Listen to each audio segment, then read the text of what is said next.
Hello everyone, welcome to mini blog. ఈరోజు నేను చింతకాయ తొక్కు చేస్తున్నాను. ఎందుకంటే ఇప్పుడు చింతకాయ సీజన్ కాబట్టి. అండ్ ఇది మా వదిన రెసిపీ.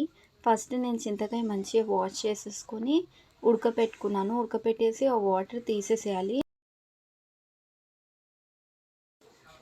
మంచిగా దాని గుజ్జు తీసుకోవాలన్నమాట చింతకాయది. తర్వాత ఆ గుజ్జు ఇన్ కేసు ఎక్కువ వాటర్ అలా అనిపిస్తే నేనైతే కొంచెం వాటర్ ఉంది కాబట్టి స్టవ్ పైన మళ్ళీ పెట్టుకొని గట్టిగా అయ్యే వరకు పెట్టుకున్నాను అనమాట. గుజ్జు మొత్తము వాటర్ చింతకాయది.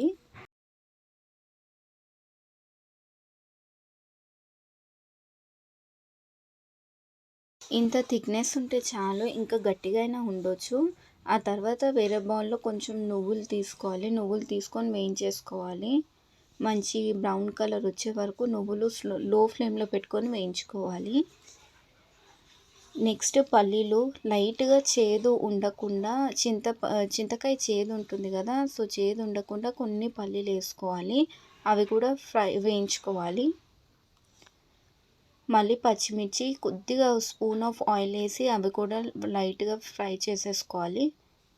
మిక్సీ జార్లో ఫస్ట్ నువ్వులు, పచ్చిమిర్చి, పల్లీలు, జీలకర్ర ఇది వేసేసుకొని పౌడర్ పట్టుకొని పెట్టుకోవాలి పక్కకి. దాంట్లోకి కొన్ని వెల్లుల్లిపాయలు కూడా వేసుకోవాలి.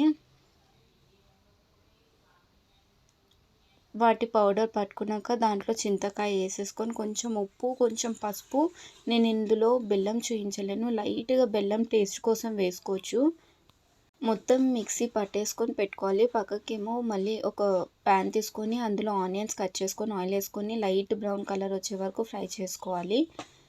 ఇది తాలింపు కోసము ఆయిల్, జీలకర్ర, ఆవాలు, మినపప్పు అన్నీ తాలింపు గింజలు వేసేసుకోవచ్చు. ఎండుమిరపకాయ, పచ్చిమిర్చి, ఎండుమిరపకాయ ఇంకా కరివేపాకు వేసుకోవాలి. కరివేపాకు, ఎండుమిర్చి వేసుకొని ఆ తొక్కులో యాడ్ చేసేసుకోవాలి.